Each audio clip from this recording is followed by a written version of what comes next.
Hi, this is Dr. Sarah Winward. I'm a board-certified lactation consultant and naturopathic doctor with your Downtown Doula. And I wanted to talk a little bit today about my top tips for getting through the holiday season with a newborn. So this can be a stressful time of year for people. If you're going out seeing people, especially in a post-COVID world, it can be a little bit stressful navigating that with a new baby. So here are my tips for getting through that with minimal stress. So the first one is set expectations for yourself that are low. So if you have events that you don't want to go to, you can say no. If you have events that you do want to go to, just be okay and set the expectation that you might be late, that you might leave early. And also ask if there's a space where you and your baby can go to be quiet and calm, and in case your baby gets overstimulated or is having trouble with nursing or things like that, have a space that you can go to that's going to be a little bit calming for your baby, like a bedroom or something like that. The second thing that people worry about a lot at this time of year is germs. So we do want to minimize the germ exposure to our babies, but one of the easiest ways to do that is to wear your baby. So if you have a carrier or a wrap or something like that that you maybe aren't quite comfortable using, it's a good time to practice. Get comfortable wearing that so that way you have your baby close to you, because people are much less likely to come up to your baby if they're right on top of you, as opposed to if they are in a stroller or carriage or something like that where they're a little bit further away from you. They're much less likely to get close, and so you're going to protect your baby that way.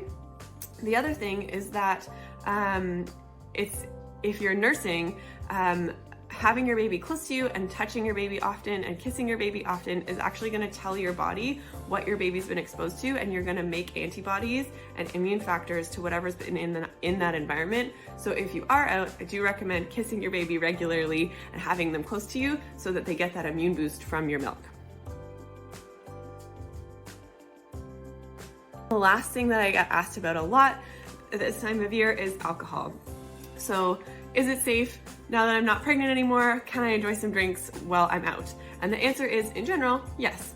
Alcohol does get into your milk in the same way that it gets into your blood. So if you are at the legal driving limit, which is 0.05% blood alcohol, your blood and your milk are both going to have about 0.05% alcohol, which is about the same as a non-alcoholic beer.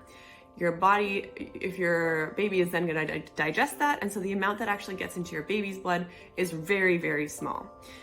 If you're ever concerned, pumping and dumping doesn't help because your milk, the alcohol leaves your milk at the same rate as it leaves your blood. So just waiting a little bit of time is going to help to decrease the amount of alcohol in your blood. And then you can just feed then if you're concerned about the levels being too high. One of the easiest tips for this I usually recommend for people is to try and time it so you can feed your baby while you're having the drink, because it takes about 20 minutes for the alcohol to get into your blood. And so if your baby's fed, then there's not going to be alcohol, and then you have a chunk of time before they feed again.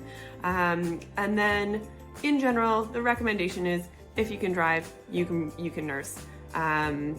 So that's my tips for alcohol. Those are my tips for getting through the holiday season. You can read more about it in our blog post on our website. If you have any questions, you can reach out to us there. Have a good day.